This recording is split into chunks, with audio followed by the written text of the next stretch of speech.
During COVID,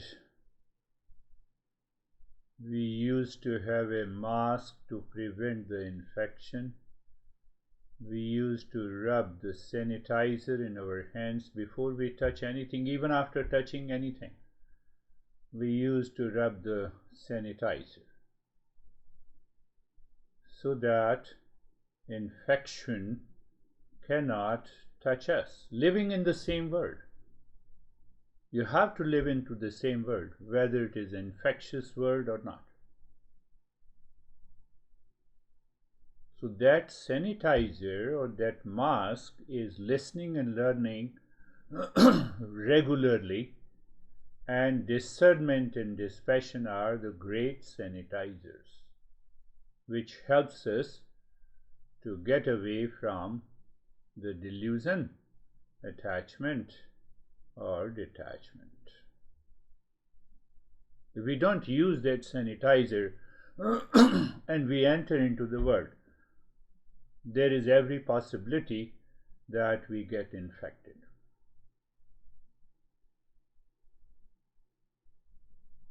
And if we don't use that, we are not a seeker. And if we don't use them, we are not a seeker. Then normally people argue without any reason and do not go anywhere. They don't get anywhere. They simply go on asking, I'm a spiritual person, I'm a religious person. That does not make any change in their life. And sometimes it happens. Those people attend the session, leave the session, rejoin the session, falls again and again until they declare there is nothing.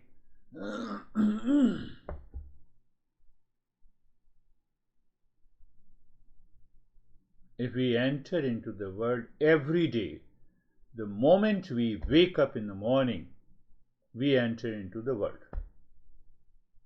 Without reminding ourselves that we are the real self, we will be entangled more and more.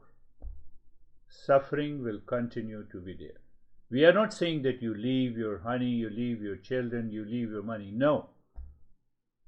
You don't leave the world. You use the sanitizer. You use the mask. If you don't use it, there will definitely be one or the other problem on that day. Your mind will go for the likes and dislikes, and it will cause one or the other problem. There is no way you can prevent it. And what happens, the moment we wake up in the morning, the mind goes into the world and it causes the likes and dislikes, and that lacks the discernment. We enter into the delusion and then we are done with it. That is what happens. That is why the Master says to become a seeker is essential in the journey. Normally we take an opposite view. My honey is infected, how to treat her? You cannot treat her. You can only give treatment to yourself. You can only prevent the infection. Oh, look at this, my honey is not listening to me. It doesn't work that way. The society is corrupt. It doesn't work that way. This journey is totally different. We can argue from the social point of view, from the country's perspective. No, it doesn't work that way.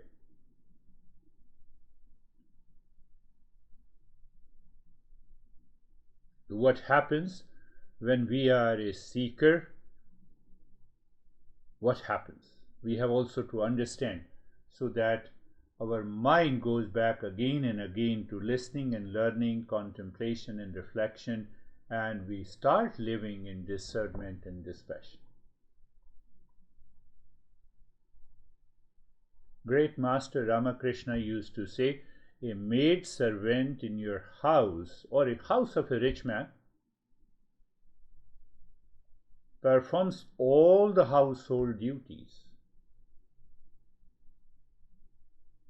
she also takes care of the master's kids, as if these kids are her own.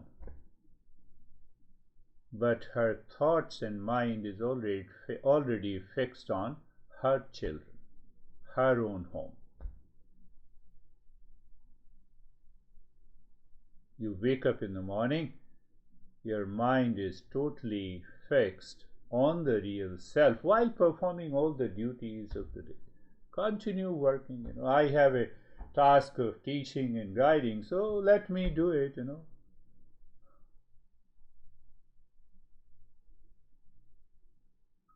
But my mental awareness is already focused on what is me and mine. And me and mine, when the mind is saturated with an understanding that only the real self belongs to me, that is what who am I is. Otherwise, this journey will be left incomplete. He gives another example. The turtle, whether it is in Atlantic Ocean, I don't remember exactly, that on a given day, on a given week, all the turtles gather on a beach. They go deep outside the beach, they lay their eggs, they return to the ocean, and that is the only meeting with their eggs and the kids. But their mind is always there on the eggs. So we have to do all the duties, whatever duties is assigned to us in the world, but we have to keep our mind on the real self. That is the journey of becoming a seeker. If we are not a seeker, it doesn't work that way. So what is happening, that discernment and dispassion gives us a clear idea, this is the real self and this is the false I. Discernment means separating the mixture from the false I to with the real I. And the moment we separate it, even if you are suffering from the grief, the pain and the pain and the suffering, they are minimized at the same time. What happens? The mind has stopped thinking about the worldly thing. The moment we start thinking about the worldly thing, it has to do with the likes and dislikes. It has to do with pain and the pleasure. It has to do with the profit and loss. It has to do with victory and the defeat. That attachment naturally comes. Only the discernment saves us from there. Internal. What is discernment? You can say cognitive ability. Look at the Miss Universe. Your mind gets attached. No problem. But at the same time, you are married. Your honey is at your home. Miss Universe is not yours. That awareness is required. What happens? That is the power of discernment can do. It is a cognitive ability. It has to do with the cognitive ability. I should not get carried away by anything in the world. Only the seeker of that level can pick up and understand the teachings of this master that we are doing on Saturdays. The Master Ramakrishna used to say the same thing in a different way. I converted into with an example of a COVID and sanitizer and the mask. So you see now the jackfruit, if we cut the jackfruit without rubbing the oil in our hands, it becomes sticky. It causes the itching. So the mind has to be coated Mind has to be rubbed. Means what? Discernment and dispassion. In a very simple way. Just think of that way. Oh, it's very simple. I'm looking at something and the mind gets attached, and at the same time I apply the discernment, and I have already separated myself. It doesn't mean that that object or that person is not beautiful. It is beautiful. We need that awareness. That awareness is known as the mindfulness awareness. Even when the Buddha says, be aware of the breath, it is because of that. You are aware of the breath that is going in and out, that is constantly changing, but behind there is an awareness which is constant. So normally what we start thinking, oh, let me focus on the breath, change the breath, only the breath awareness can help me. It doesn't work that way. This is what the master is just working at a totally different level, and it is working only for the higher level of the seekers.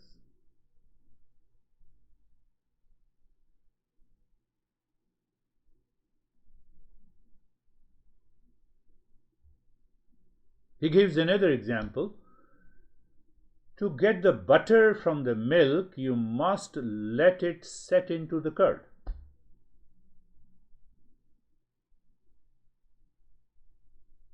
We allow the milk to become the curd. And how? We allow the milk to settle.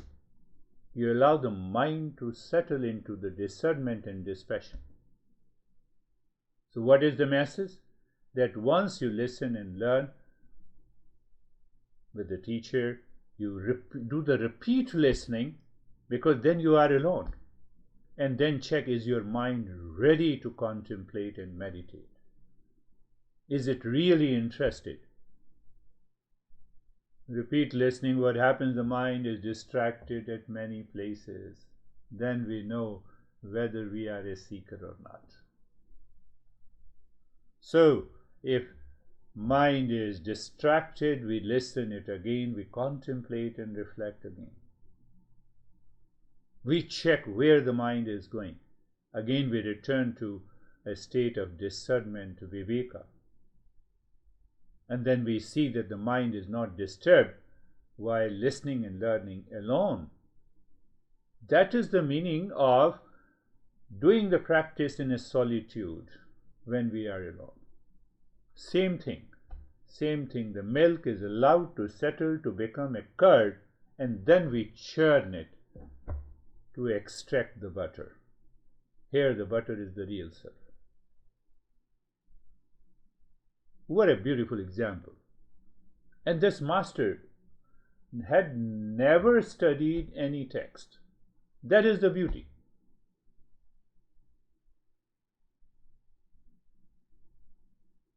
And the principles of Eastern wisdom was revealed unto him. Think of it. What kind of a seeker he had been. And that is why he is known as one of the great masters ever lived in 19th century, whose disciple created a storm, Swami Vivekananda. So sitting quietly is not so important, but understanding that you are sitting quietly. You have a cognitive ability that you are sitting definitely quietly is more important. Why? Because you are allowing the mind to settle. If the mind is not settled, you cannot perceive, you cannot experience the real self. That is why these are the initial preparations a seeker has to do. How many times our mind gets interested? Let me sit in solitude. In spite of people are watching their television, our relations are watching. Oh, let them watch. They are crying, let them cry. They have a hard discussion, let them have it. But in spite of that, I find a solitude in my home and sitting there. We need not to go to the Himalayas. We need not to become a monk. We need not to get associated.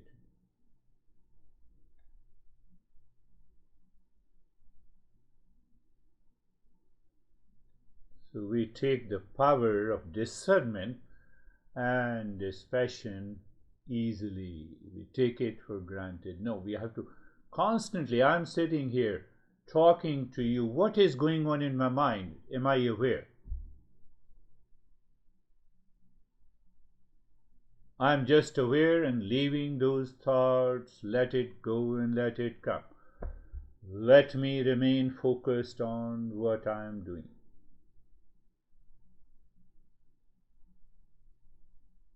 That is the meaning of sanitizing.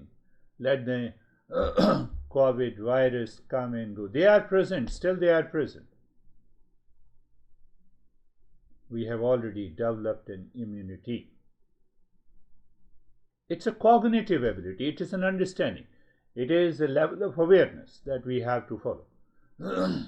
If that awareness is not there, nothing is going to happen. Or we can say, oh, I have rubbed the sanitizer today and I did not do tomorrow. You'll be caught. That is the meaning, living in mindfulness. That is the meaning, living from a moment to moment.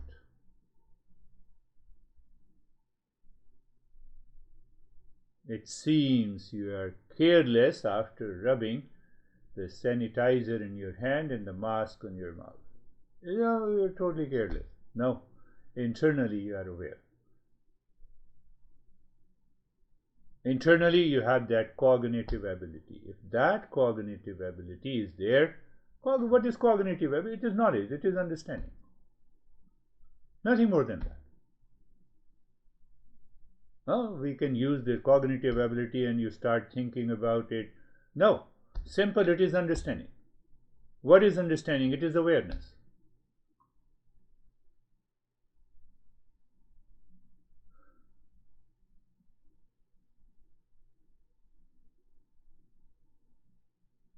In the last session, we had some discussion that I said Om Shanti is a projection. Yes, Om Shanti is also a projection. That is our sanitizer. Now, do you use the sanitizer? No more. You don't use the sanitizer. COVID is gone. We have developed the immunity. Until then, Om Shanti has to be done.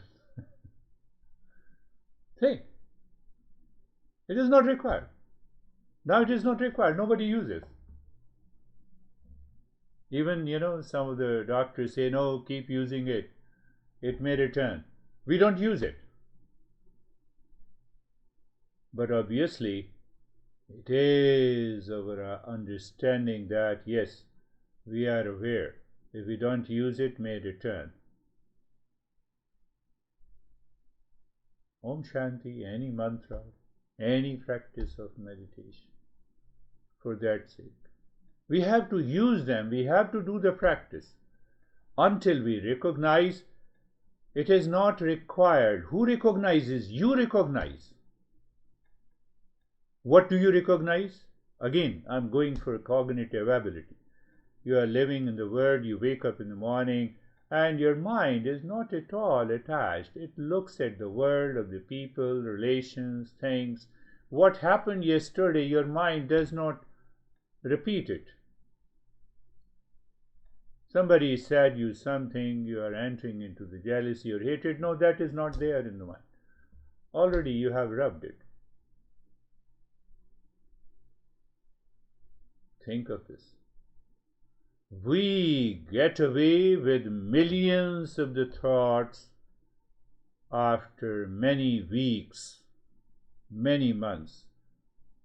So it takes the mind to forget it. So when the mind forgets, it accumulated the impression. It is not treated there and then.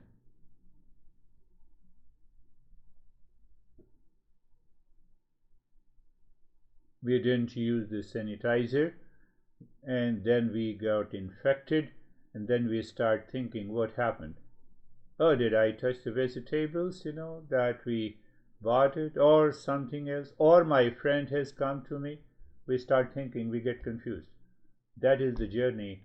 The mind keeps on thinking with the sense of attachment, duality, and a conflict, and then we fall into the delusion, and or maybe pride, maybe anger, maybe hesitation.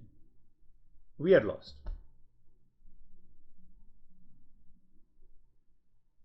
When we are lost,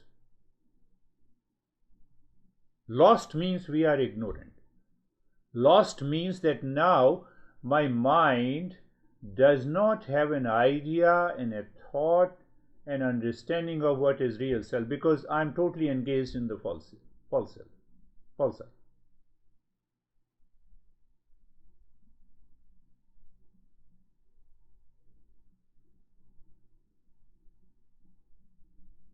Think of this. We need to contemplate and reflect. We have to be very clear. We should have a clear understanding. Oh, this is what is happening.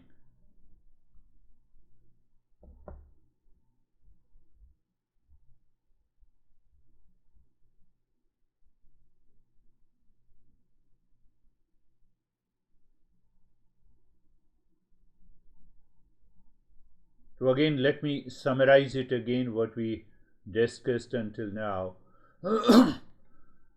That in ignorance, the mind has a mistaken identity of the real self as a reflected consciousness. In ignorance, there is a mistaken identity that real self is nowhere exists, it is the false I. But that false I is the moonlight I just discussed a couple of weeks before. So that moonlight is nothing but the reflected consciousness. It is our ego. So it hides the pure consciousness. It is something like that you are standing before the mirror, you look your image into the mirror, and you say, let me brush the teeth of that image. This is what is happening all the time. All the time, during every moment in our life. Honey, don't get upset, I did not see that girl, I did not talk to that. Unnecessary, unwanted. You see the wailing power? That is, we discussed last time, the wailing power. First, ignorance, that is the wailing power, and then the projection is there.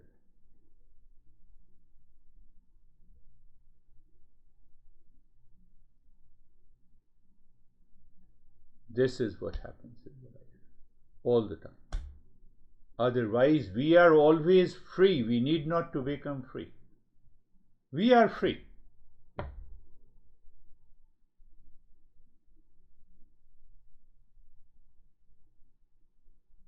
Imagine a prince who gets amnesia, forgetfulness. So in that state of amnesia, he starts thinking that he is a beggar on the street, concealed. I am a prince, that is concealed.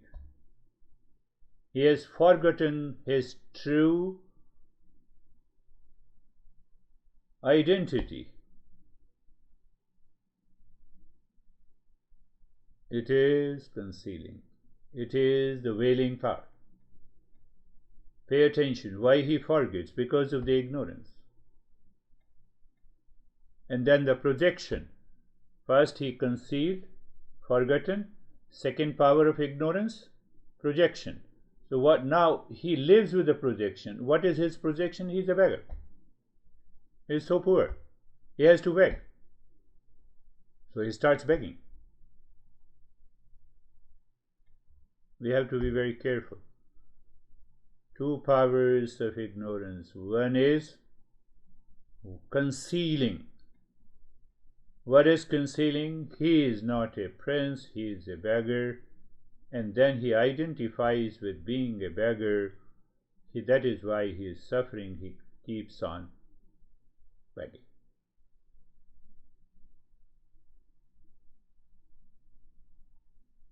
And one day the minister recognizes this prince, why he is begging.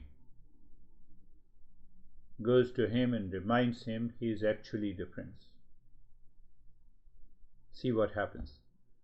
When the teacher helps you to recognize you are the real self, what happens? Just think of that. Imagine. You are the real self of the nature of peace, happiness, love, truth, and wisdom. What happens? Amnesia is gone. Oh, really? You throw the begging bowl. You don't force to throw it. So we have misunderstood Buddha. He left the kingdom. No, he did not leave the kingdom.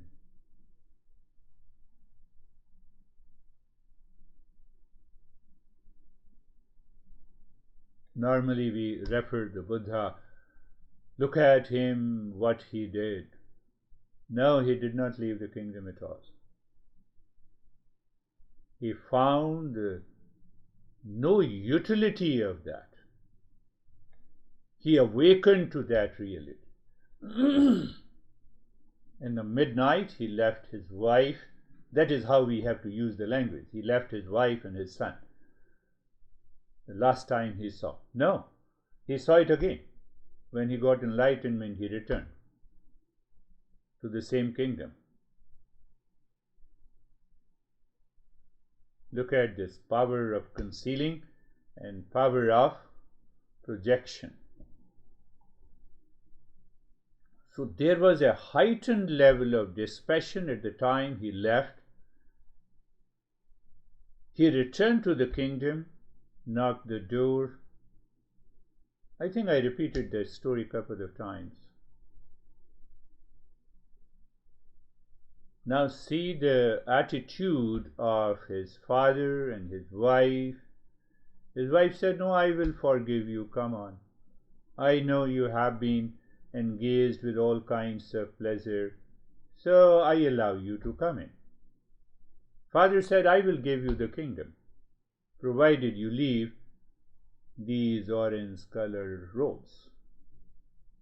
And Buddha was smiling. Buddha said, "I found that reality. And I have knocked the door to tell you that you follow me. I will show you the path." Follow me does not mean that you have to leave the kingdom. You have to become a seeker. You have to get rid of these two powers of ignorance. Normally, we create a story around good, great people, that he left the kingdom. Kabir was such a poor guy. He did not have any kingdom. He also left. Nobody talks about him. You see, that also causes a lot of problem in our head. Kabir was such a great master. He was born in a weaver's family. Again, you have to cognize power of concealing and the power of projection. So my mind projects the power. Oh, he was such a poor guy. Then he realized what a big deal. Buddha left his kingdom. That is a big deal.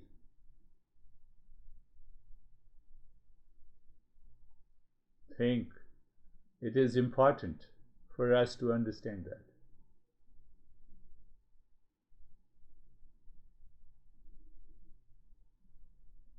Why we worship Buddha? Let me first become a prince and then I will think about it. Are we cheating ourselves?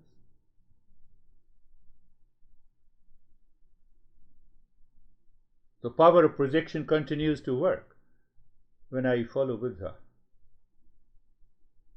Power of projection gets a big blow when you listen to the Kabir. Where are you? He's a poor guy. Projection. But he is a real self. We don't recognize. See the comparison at the outer level. It is because of the ignorance, two powers of the ignorance. So a seeker recognizes the essence. Seeker does not go by what is outside in the name in the form, what position, what authority one holds.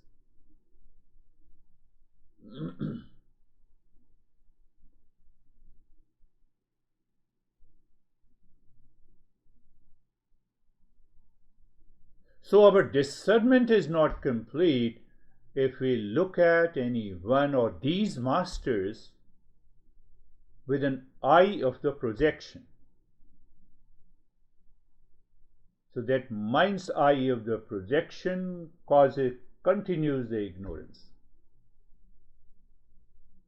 I have to see what they have said, what is their teaching. I have to absorb that knowledge. Eastern wisdom is all about knowledge. Whether it is Buddha or Kabir or Krishna or anyone. We get carried away. Anything we get carried away, absence of the dispassion, absence of the discernment, and these absence because of the delusion. I am not a seeker. Unless I am a seeker, I cannot discover that. We have to understand that.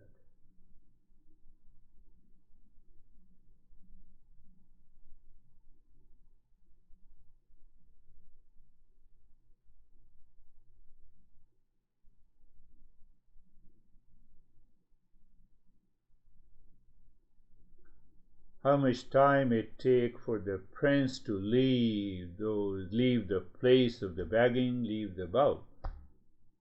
The moment we recognize. I've been stressing again. On Saturday's session, we need a cognitive ability, a right cognition, minus these two powers of the ignorance, or at a lower level, minus attachment and detachment, minus likes and dislikes, minus idea of the pain and the pleasure, minus sorrow and the joy. We can go on. Minus the idea of the pain and the pleasure caused by you, any situation, any relationship. People mistake it. We have to leave that object, that person. How can you leave that object? That object is already separate from you. What to leave? You have $1 million, next day you die. Money doesn't chase you. So there we lack understanding. Why we lack understanding? Because of dispassion. Absence of dispassion. Absence of recognition that this object which I have projected as me and mine is not exactly, is false. Same projection that my body, it is a false. Constantly, my mind, it is false.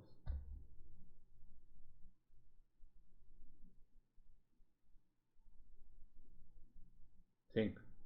We have to think. We have to think continuously in it. So Master gives us a clue. Here is the principle. Go on. Go on with the same chain of the thoughts in line with the principle of Eastern wisdom, and what is left is only you, and what is left is the real self, is the pure consciousness. Nothing else. My wife, my husband is a projection. My money is a projection. My house is a projection. My body is a projection. My thought is a projection. Om Shanti is also a projection. Nothing is left out. Nothing is left out. what is left that cannot be rejected. We reach to a point that cannot be rejected. That is me. I cannot reject myself. Say, for example, if I say, I have rejected myself, who is saying this? I cannot reject myself. No way. No way. And that I am is the real I. But when I said I rejected myself, I am projecting. I'm projecting. I'm simply projecting. I'm making a fun of myself. I'm making a mockery of myself.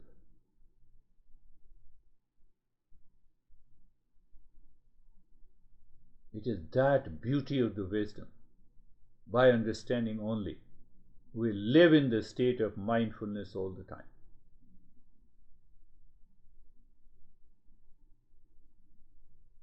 All the time. Why all the time? Because I have recognized this is I am. And I have recognized what I am not. So obviously, because once I recognize this is my home, so I will return back to my home. Now I recognize what is my home and what is not mine. This is why we say tamaso ma jyotirgamaya, moving from ignorance to wisdom.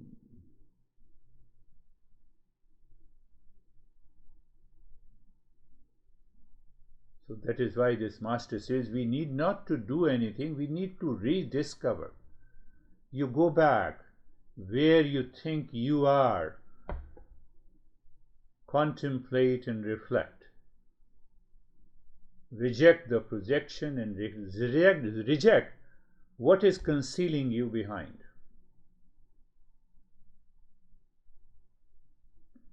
And we find we are there. Why we are there? Because it is already with us.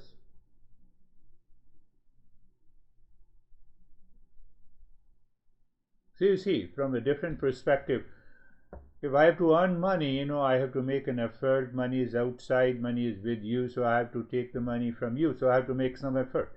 I have to show my skill sets and expertise. It is not with me, but the real self is already with me. So we need a rediscovery.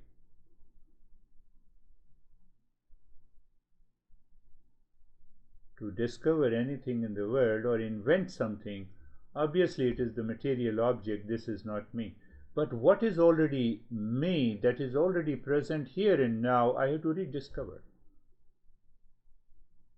So that rediscovery has to be done through a different approach. So the Eastern wisdom, all masters, shows us a different approach.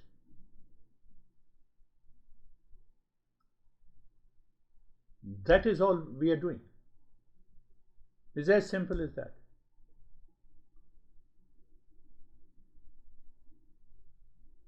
So that is why we have gone deeper in the last session, that ignorance has two factors. So we are going deeper, and further we will go deeper. So what is this concealing power? How it is expressed? How should I recognize this is a concealing power or the willing power? And how should I recognize that this is projection? We carry forward our wrong notions, wrong identity continue. We take it for granted that you are my husband, you are my wife, so wife should have certain level of, what we say, morality and ethics, and I should also have it. Sometimes those who are crazy people, they say that, morality doesn't apply to me, it applies to you. So we are going deeper, much deeper into the projection part.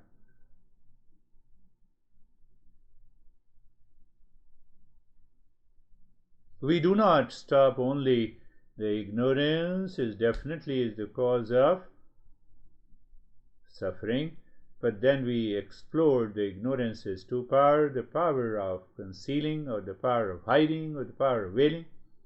Veiling what? Veiling the reality. And at the same time, the moment it has concealed, then I don't know the real self. I have a thought, I don't know the real self. Then obviously this I says, who am I?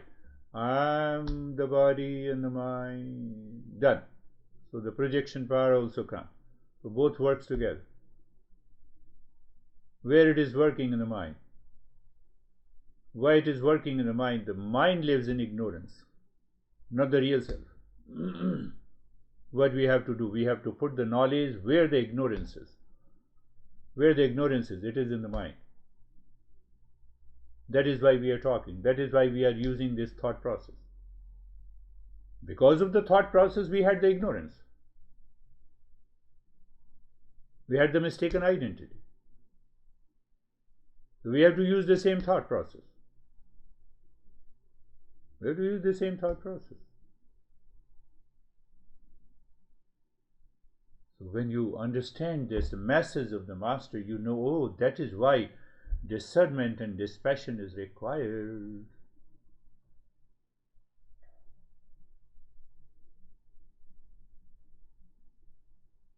And then the ignorance is gone. We find that we are the real self. Close your eyes. Eyes are closed. And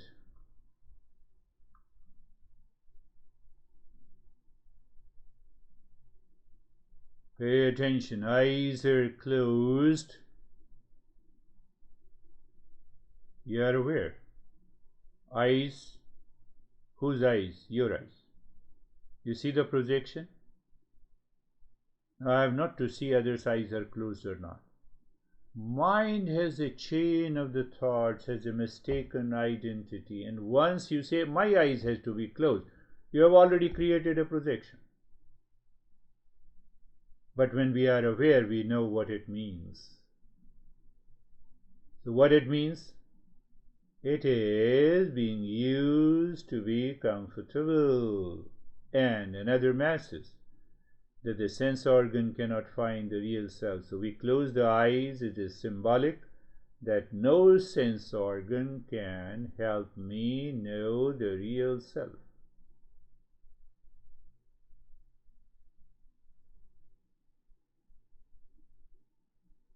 That is the message. That is the cognition we should have. We need not to squeeze our eyes. And then I gave a very simple way that you look at the shoulder joints, be there, feel the sensation, comfort and steadiness. We are moving from one projection to the other. When there is a projection of the pain and the discomfort, it is better to move to another projection of comfort.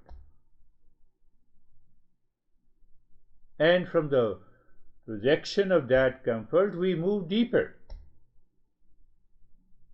until all the projections are left. Otherwise, there is no way, because in extreme pain and the suffering, your mind is not ready to discern. Other master says we move from the tamoguna to rajoguna to satoguna, leave all the three gunas. They all are projections. But we cannot directly jump from tamoguna to satoguna. That is the key. So it means that we need not to be attached to even satoguna, yes. But we are not there. We are in tamoguna. Why? The absence of discernment is there. Absence of viveka is there. We are not able to separate. We don't see the pain is different from me. The body is different from me. And that is why I use the word being comfortable. Look at the entire body from the top of the head to the toes. You are looking now the body as an object, not my body.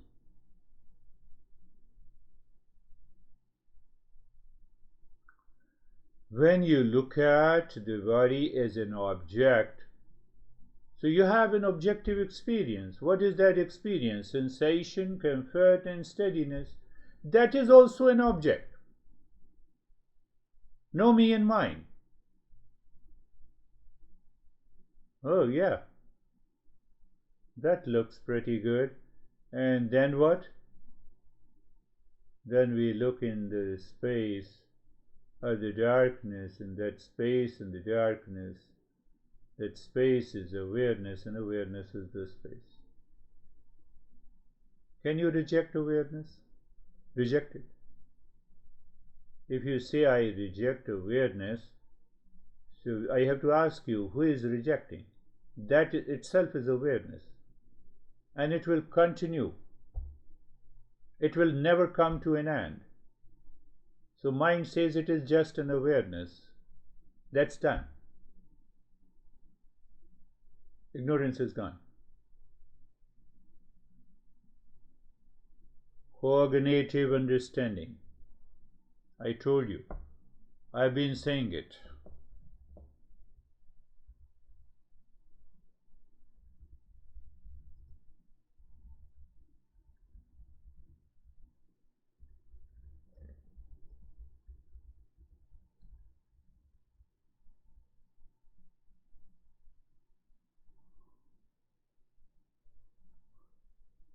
So what happens, we live into that state. Even to say to live into that state is another projection. That is the problem. So we recognize that how deeper this consciousness is, and the mind continues to throw its projections in the form of the rays. Once we recognize, we become free from the thought too. And that is why, I used to give the second step in all practices. Why? Because I keep my eye that which group and which person is reaching here. So I can instantly remind them, oh, these 2 steps are enough.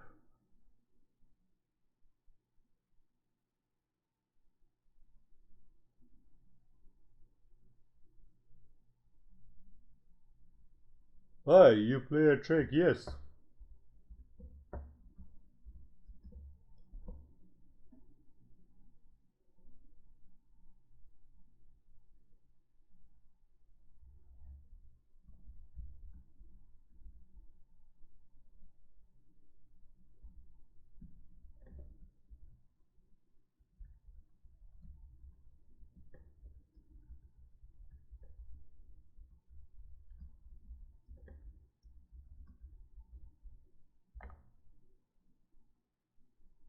You already know what I'm going to say with reference to being carefree.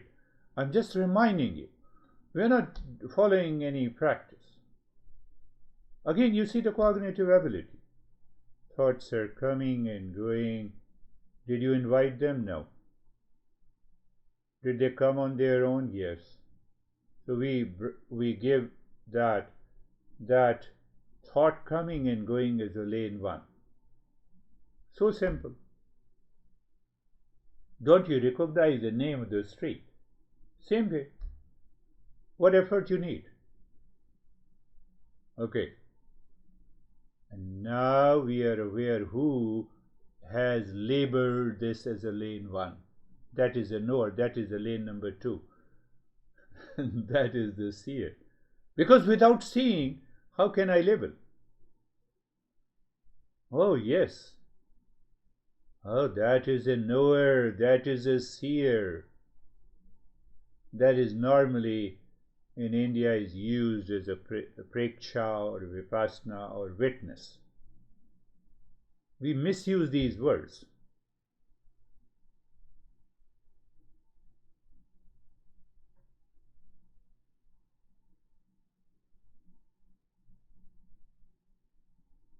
So I name it as a very simple. It's a knower.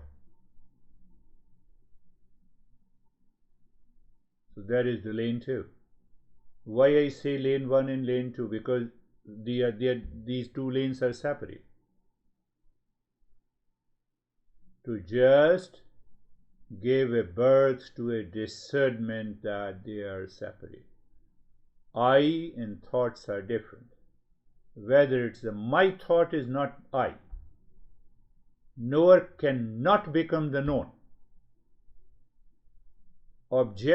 Subject cannot become the object. It's a universal law. Oh, really? Yes, it's a universal law. So knower is always separate from the known. Oh, it is so, yes.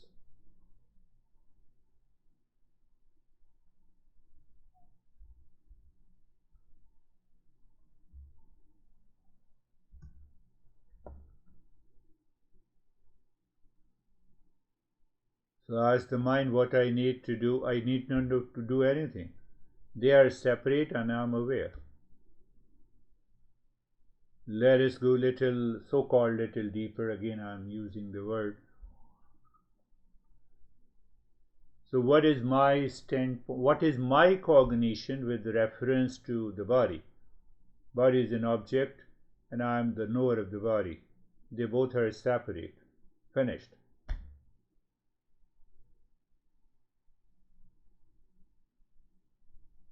Yes, you can be aware of the sensation in the body, the stillness in the body, no issue at all.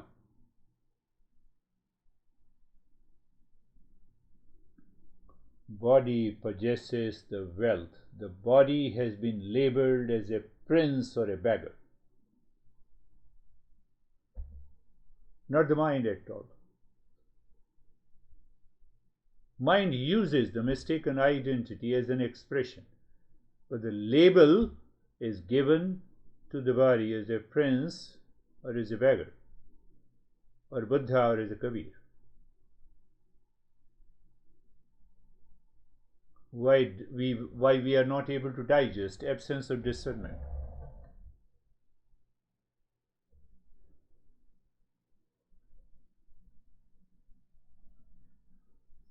So what the discernment does, discernment says the body of every human being is the same. It is made up of the same carbohydrate, protein.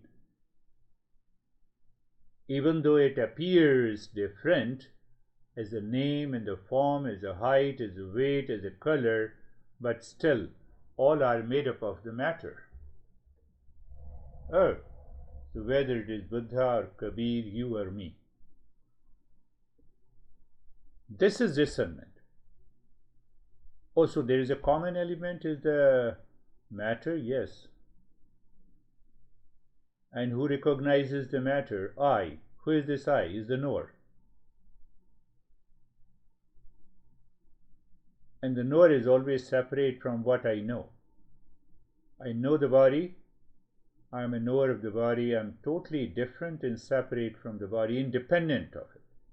Oh, so that I is the same in Buddha, in Kabir, in you and me, is separate from that body whose label is the Buddha or Kabir or you or me. Yes.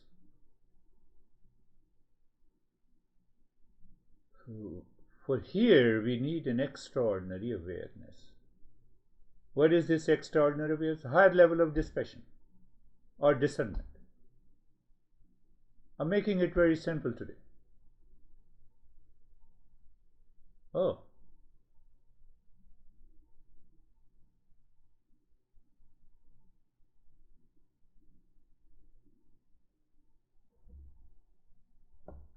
What about the breath? Yeah, look at the breath. Do you know the breath? Yes, I know the breath. The moment I know anything, it is an object. Object is different from the subject. You see that we use the different languages. So subject is the knower. Object is the breath. The breath continues moving, changing, yes.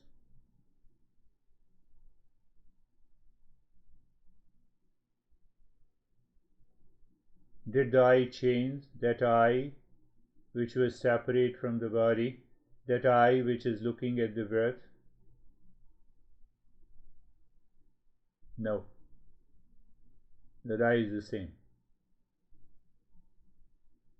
Looking at the breath.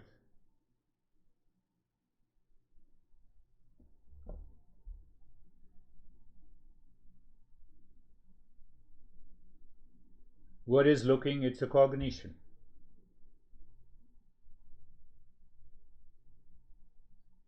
What is cognition? It is awareness, it is understanding, it is knowledge.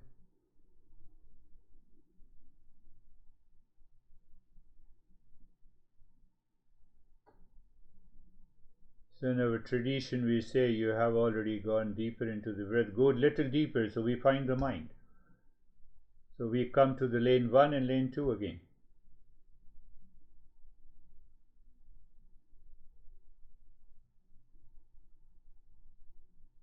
So when you recognize the lane 1 is different and separate from me, what else is required? So when I say go deeper than that, what is left? What is left is the knower only. What is left is the pure consciousness only.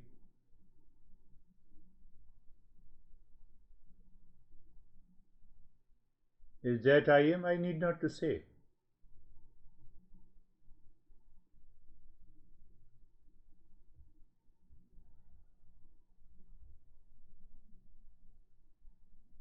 It's a self-cognition. That is what is known as it's a self-revealing. Without the mind, self reveals itself. Why? The self is consciousness. Like the sun does not need a candle night to be recognized, to be known. The self is consciousness. It does not need the mind to recognize that it is the real self. What that means? It means the self transcending the mind.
Shanti, Shanti, Shanti. Om.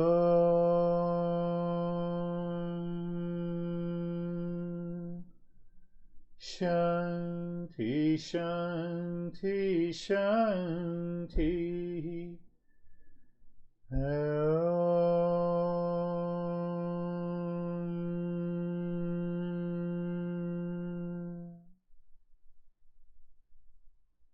Shanti, Shanti, Shanti. Bring your mind on the right hand, your mind on the left hand. Lift your both your palms, place it on your eyes, open the eyes inside the palms. Know your experiences, bring the hands down, and we'll share our experiences. If you have any question, you can ask those questions to me. How are you? Vaibhav. Thank you, sir. Sir, I'm good. Going to practice, I was understanding this that we should not blindly accept what our mind is saying to us. It is just the objective reality, and my objective reality can be different from someone else's objective reality. But underlying our subjective reality, we all belong to the same subjective reality. That is the real self, and that is always in peace. Be- So if we realize this, then it will like we can discern from this objective reality and come to the natural state. Beautiful way. It's a beautiful way to understand. Objective realities vary from person to person, situation to situation, even from country to country.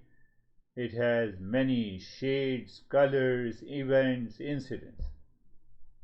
But the subjective reality is only one. Wonderful. Beautiful Vaibhav. How are you, Dennis? Good, thank you. In the meditation, I was able to separate the seer, the observer, from the thoughts, from the body-mind complex, from the experiences in the body and in the mind. But when I'm trying to observe the observer, when I'm trying to direct the awareness to the seer, there seems to be some kind of barrier that prevents me from recognizing who is that one who sees, who is that one who observes. What is this barrier? Is this a lack of discernment or lack of dispassion or Yes, you're right. Who is asking this question? It is the mind. Who is trying to find out who is an observer? Let me see. So when I ask this question, it is coming from the mind. The real self has nothing to ask this question. So we bring the mind back that you are an observer, just remain as an observer and see what happens. So observer, now the moment any observer becomes the observed, it becomes an objective reality. So there cannot be two observers. So there the mind plays a trick. Obviously, at a higher level, we can say it is a lack of discernment. Obviously, you're right. You're right. Or we can say it is the impurity of the mind. Or we can say it is a projection. We can use any word. It all goes back to the same thing, ignorance, mistaken identity. So the mind hides that identity, that I am an observer, and let me become an observed and see where is the next observer. So that is why we say that we need an extraordinary awareness or a higher level of discernment, or we can use the word the purified state of the mind. We can use different words, but it amounts to the same thing. At this, especially on the Saturday session. Variable. That just analysis is required. You rightly analyze, and that analysis takes us to a step further. So, how are you, Ashok? Thank you, sir. I have no question. Thank you so much. Thank you. Peaceful. So, think of it. I'll be sending you this file again and again. Contemplate and reflect. That is all for today. Thank you. Thank you, sir. Thank Everyone. you.